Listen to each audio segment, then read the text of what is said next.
We are so honored today to have with us one of the nation's great education advocates, NEA President Lily Eskelsen Garcia.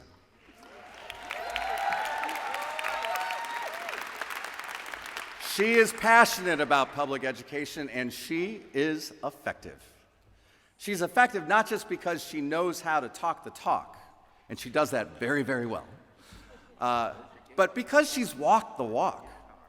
She's been in the classroom. In fact, she was the Utah Teacher of the Year in 1989 after having been an educator for just 9 years. 1899, she said. Okay. Lily began her career in education as a school lunch lady and now leads a professional association of 3 million educators. She is the first Latina to lead the NEA and one of the country's most influential Hispanic educators. Before being elected as NEA President, Lily served 2 terms as NEA Vice President and Secretary-Treasurer. She was an early critic of the movement for standardized testing and raised alarms about the adverse effects of too much testing on students and teachers. Lily believes strongly in the vital role that educators play as advocates for the needs of the whole student, mind, body, and character, no matter the home or health conditions that a student may face. She believes passionately in our responsibility to make sure every student has the opportunity to succeed and to become a whole and happy adult. And I will tell you, Lily is a great friend to Ohio. It has been my pleasure and my privilege to have known Lily and have her as a friend, and I know every single member of our NEA board can speak to her leadership and her dedication and her friendship.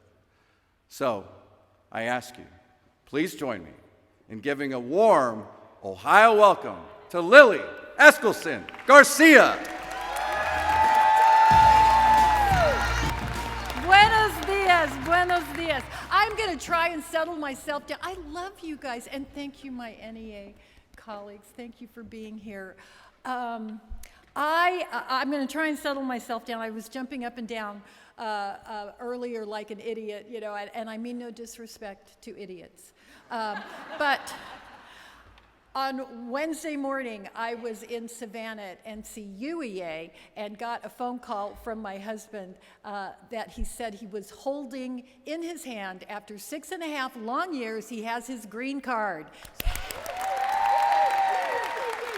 So I am happy. It is going to be so hard for me to switch gears and talk about my theme, which I've entitled, Why I Hate Donald Trump. Okay. Moving down. Because here's the thing. I am not the kind of person who hates. It really, really bothers me that I feel this way. It seems to have infected us all around the country, and now we see crowds, rallies of people chanting, "Build that wall. Lock her up. Send them back." There's something different that's going on in our country. Donald Trump has made bigotry, racism, sexism, fear, and hate open again. And that has made all of us in this room, all of us in this country, Republicans, Democrats, Independents, all of us on the other side of bigotry, racism, sexism, fear, and hate, more essential than we have ever been. He has made our work, our sacred trust as educators, as activists, he's made us the foundation of what we did not realize was such a fragile democracy. I look around this room, I look on this wonderful stage and see my colleagues and your leaders up here. And I love that we look like America. We look like America. We live like America. We did a survey at NEA of our 3 million members. You would be surprised to learn how few of our members are billionaires. I I was shocked. I was simply shocked. But I look at our stories. We come from the communities that we teach in, that we work in. I am an Army brat. I am the daughter of an immigrant from Panama. I am the wife of an aspiring American who got his green card. And I'm the mother of a gay son and the dreaded mother-in-law of his husband. I put myself through college on student loans. My late husband and I made extra money folk singing in every bar in Salt Lake City, both of them. And I have taught in the suburbs. I've taught in homeless shelters. I've taught kids that didn't know where their next meal was coming from. I've taught children from the most affluent families. I've taught every race, religion, color, gender, attraction, or identity. And so have you. And so have you. Any one of you could get up here in this center mic and tell your story about where you came from that brought you into this room today as an activist. And I'm saying all of this to tell you what you already know. For our 3 million colleagues, 3 million of us who live in every state, in every neighborhood in this country, politics is personal. Donald Trump is personal to me, not just to my working life, but to my family. And he lives at the dangerous intersection of arrogance and ignorance. He is the epitome of privilege and corruption, and we must have a new president.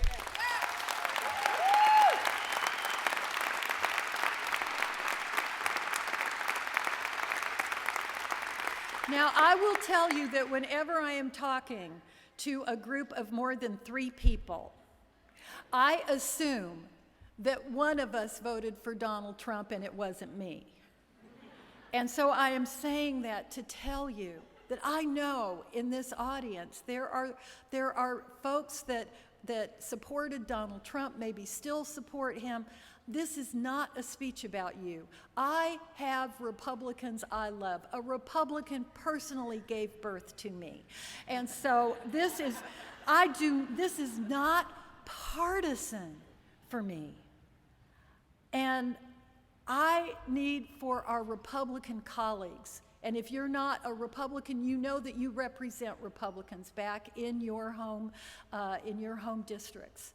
So we have to know how to bring people together here.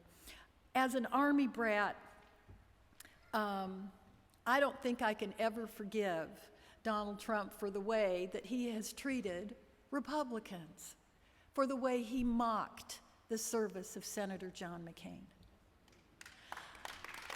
I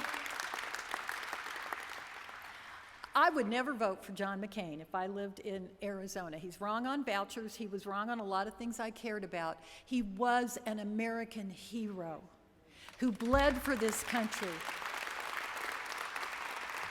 who showed courage as he was being tortured. And to have Mr. Bone Spurs mock this brave, courageous man, I will never forgive that. We all walked under the name of a Republican.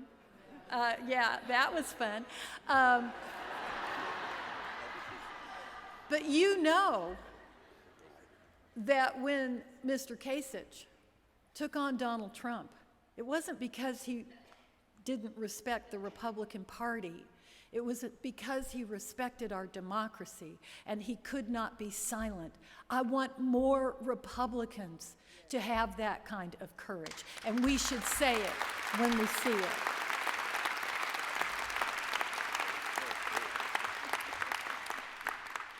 So when Donald Trump ran 4 years ago, very few people thought he was going to win, including himself. The Koch brothers weren't interested in funding him. None of the usual suspects in the leadership of the Republican Party lined up to support him. We like to remind ourselves that He did not win the popular vote, that 3 million more people voted for Hillary Clinton.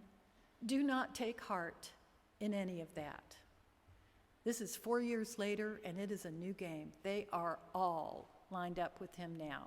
He has all the money from the Koch brothers and their like coming in. And he has given them their billionaire tax cuts. He is giving them their judges. He gave them the queen of privatization, Betsy DeVos. They are with him now, and we have work to do, and we stand in a dangerous place. We stand between a profiteer and his profits, and they are going to hit us with everything they've got. When we all as a community show up, they lose. So they will double down on shameless voter suppression. When we organize workers to stand up and demand respect and dignity, they lose. So they will double down on anything that takes away worker rights and the value of a union like collective bargaining. When people aren't afraid of each other because of the color of their skin, because they have an accent or wear hijab, when we see that as a community we're all fighting for the same things we want for our families, a good living wage, health care, a decent public school, when we see neighbors as neighbors, they lose. So they will double down on getting us to fear and hate each other and forget who we are. They have no idea who we are. We know in our bones who we are, and we know exactly what we are fighting for. We are fighting for an America that never existed for too many Americans. Look at the stupid hat, you know, the hat that says, let's go back to when something was better again. Let's go back. There is no go back that you can talk to about where do we go back to when it was better for African Americans, for Latinos, for Asians, for Native Americans. There is no time you can go back to when it was better for women, when it was better for the poor, when it was better for immigrants. It is the Langston Hughes poem. America never was America for too many of us. But what has always united us as a nation and united our union, united the great diversity that's sitting in this room right now, is we always knew who we were supposed to be. We knew we were fighting for freedom and justice, and the two most important words in the English language, for all. For all. We have always fought to make that come true. Those two words, for all, mean for all. It's what sets us apart as Americans, as educators, as unionists, as social justice patriots. We believe that America is supposed to be for all. And all we believe in is at stake in election 2020. And we have got to be ready. NEA has been listening to our members. I cannot walk into a room where somebody recognizes me, where they don't pull me aside and go, Lily, just between us, who are we going with? Okay, so I'm gonna tell you. No, that's not how we work, and this is not 2015. We had like 70 Republicans running, Marco Rubio, Ted Cruz. Remember all of that? We had all of that. And we really had 2 Democrats running. And I was able to make a case based on polls and the strength of her campaign and the fact that she had been our NEA friend of education for trying to get national health care. We looked at those 2 friends And we said, this is the friend that we will go behind. Now we have 752 Democrats running.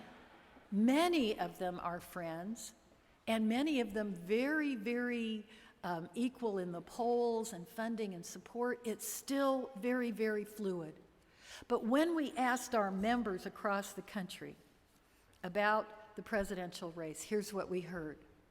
We heard, we want our union to be a part of this election. They said, we want you to eventually make a recommendation to us. But they said, right now, we don't know a lot about these folks. We want more information. And we are going to give you that information. I want you to see the best tool that NEA has ever put together. So we'll put it up on the screen. And if you have like a smartphone or a tablet or an Atari 800, you're going to want to go up to strongpublicschools.org. And you are going to see the most amazing thing. I want you to play with it. It is when someone comes up to you and goes, so who are we going with? Or when are we going to make this decision? Or is NEA always going to just look at Democrats and never look at the Republicans? You're going to go, oh, I'm so glad you asked. You need to go up to strongpublicschools.org. Do this for your AR meetings. Encourage people to put this on their Facebook page. Let's take a look. Look at this, because as you go up, like about the candidate, go down to where it says compare candidates. Now look at this. Scroll down. They're all up there, including Donald Trump, including the 3 brave Republicans that are challenging him. And some of these folks you know, and I am never going to figure out who John Delaney is. But I want you to go to, take a look. Click on Bernie and Elizabeth and Pete Buttigieg and put compare. Just hit that little button. Now look what you got here. We've taken all their statements, all of their positions from their web pages, if they have any voting records. Click down on, gun violence prevention. Look at that. You see them side by side. What their positions on. You can put Donald Trump in that mix. You can say, here's how they compare. It is just going to be amazing. Go back to the main page. About the candidates again. And NEA interviews. I look so good in all of these interviews. I hope you go up there just to look at, because it was so much fun. These are all the candidates. Now you can see these are the ones we had. We had a lot more videos, but before we could put them up there, like goodbye Kamala Harris. She did a great video, but she's not on there, so we took her off. And what you want to do is click on Bernie. What you can do is you can see the whole video, but I asked all of them the same 6 questions. You want to know where he is on racial and economic equality, on charter schools, on educator pay, on how he feels about Betsy DeVos. Let me tell you, that was a pretty interesting conversation. But you can either look at the whole interview, they're all about an hour long, or you can go to each of those, you can put them, you can listen to them side by side. This is where you take your members. Go up to take action. Several people have said, go down to become a delegate. Like, I'd like to be a delegate to the Republican or the Democratic convention. Now, I will tell our Republican members, if you're a delegate, trust me, there's not a decision to make on who the Republican Party has already announced that they will be with. But you might want to help write the platform. You might want to get there and say, I am a Republican educator. Please listen to me about vouchers and charter schools and pay by test scores. So if you want to be a delegate, go down to Utah, because that's fun. All right, there you go. And I am one of the 14 Democrats that live in Utah. So let's put that on there. Now, here is what you'll find for so you'll go to Ohio. Who's eligible? What are the deadlines? How do we get through? What are the kinds of delegate positions you might want to apply for? And if, by the way, you go, yes, I would like additional information. I would like to get some information about becoming a delegate. And you click on this information. not only send you stuff, we send stuff to Scott. And we say, here are the people in Ohio who would like some help becoming a delegate. We want to double or triple the number of NEA delegates that go to the Democrat and Republican conventions.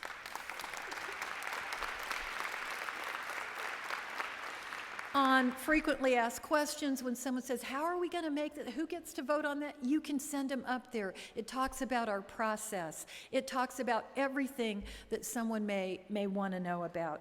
But the other thing I want you to know is what we are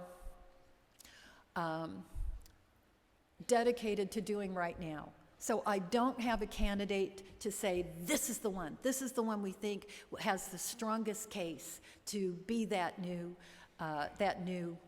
president. I will tell you any one of these candidates, including the 3 Republicans running, would be a better president than the one we have now. So now we need to find the one.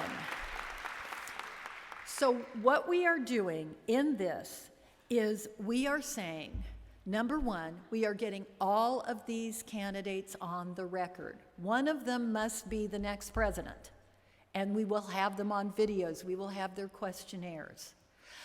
Number two, we want them to see the National Education Association as their most trusted partner in getting information.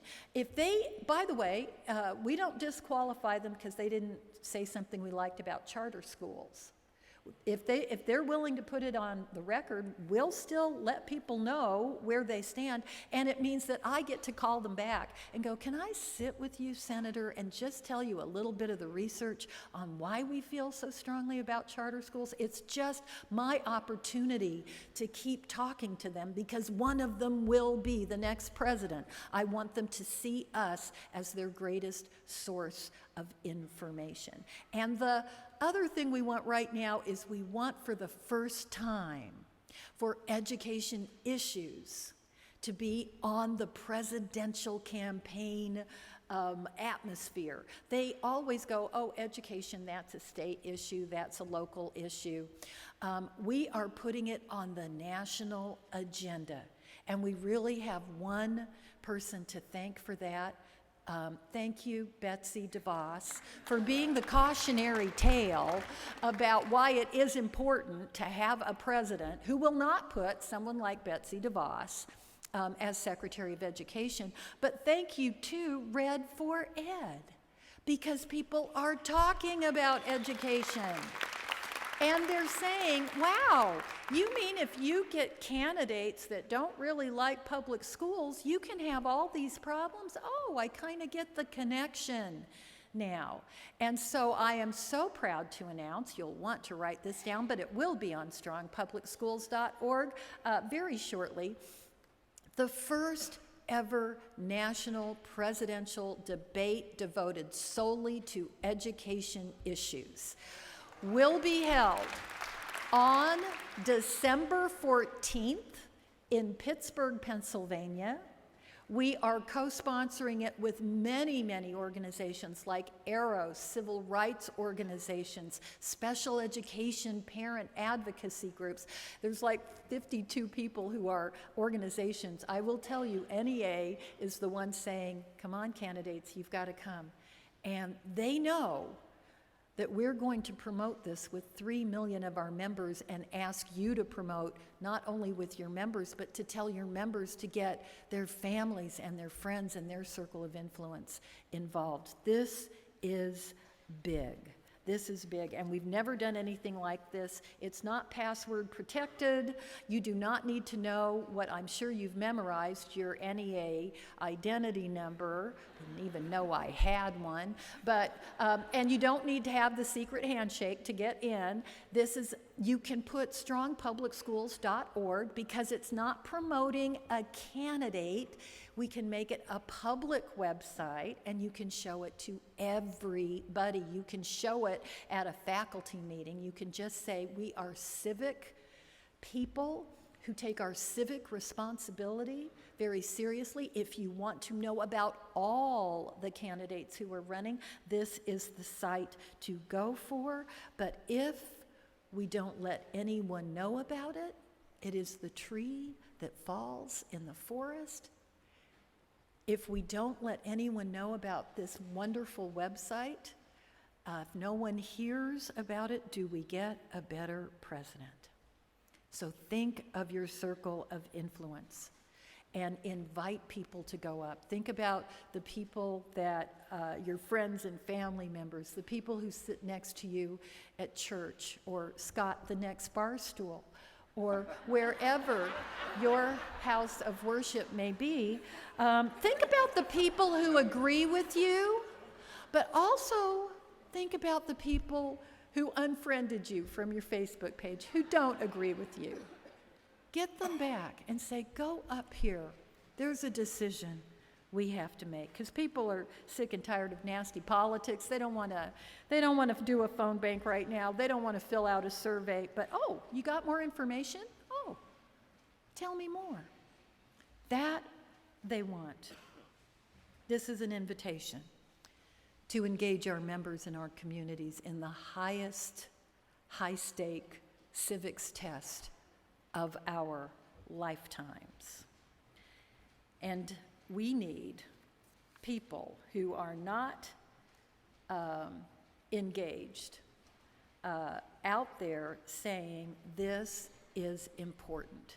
We need you to get normal people to look at this and start thinking about the next president of the United States. You, by the way, are not normal people. Okay, normal people, is this like a Saturday?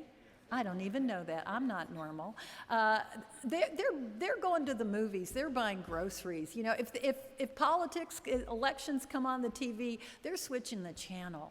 You ran home to see the presidential debates. You need professional help, is what I'm trying to say. Please do not get that professional help until December of next year, because we need you crazy.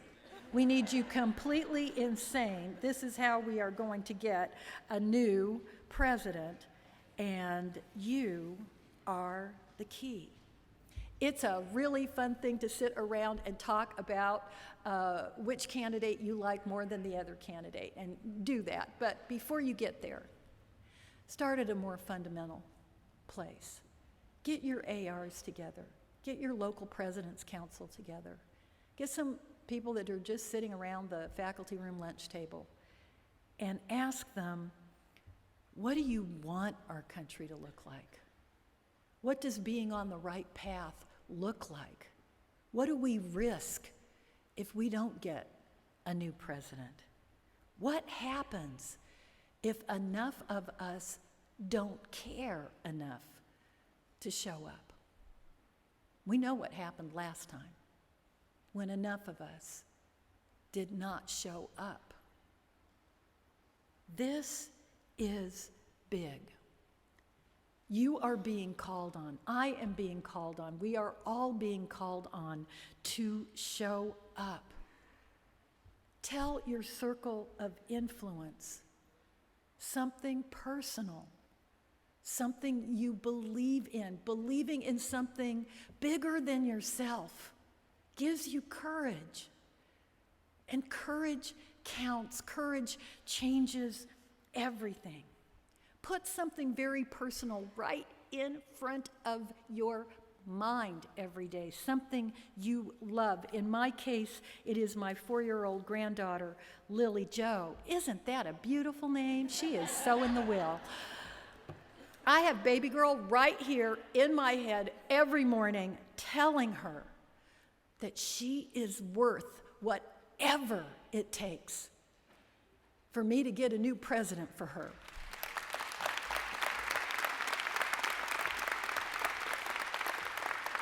You are what courage looks like, or you would not have accepted the call to come into this space on your day off and say, I will give something to my colleagues, to all the normal people in my lives.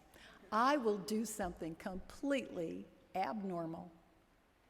You are what America looks like. You live like America. You bring that voice and that perspective.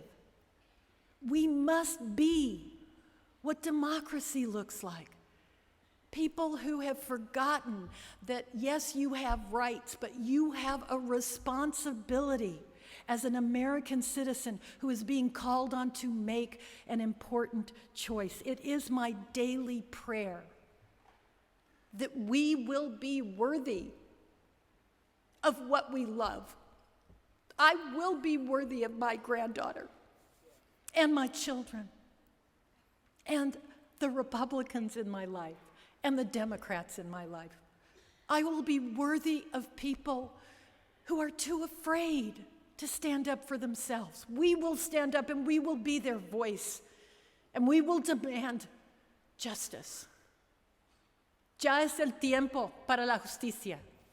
Ya es el tiempo para la democracia. Ya es el tiempo para el valor. Y por eso, ya es nuestro tiempo. This is the time for justice, for democracy, and for courage. And that's why it is our time. Ohio, go, fight. We must win. Mil gracias, hermanos y hermanas. Gracias de mi corazón.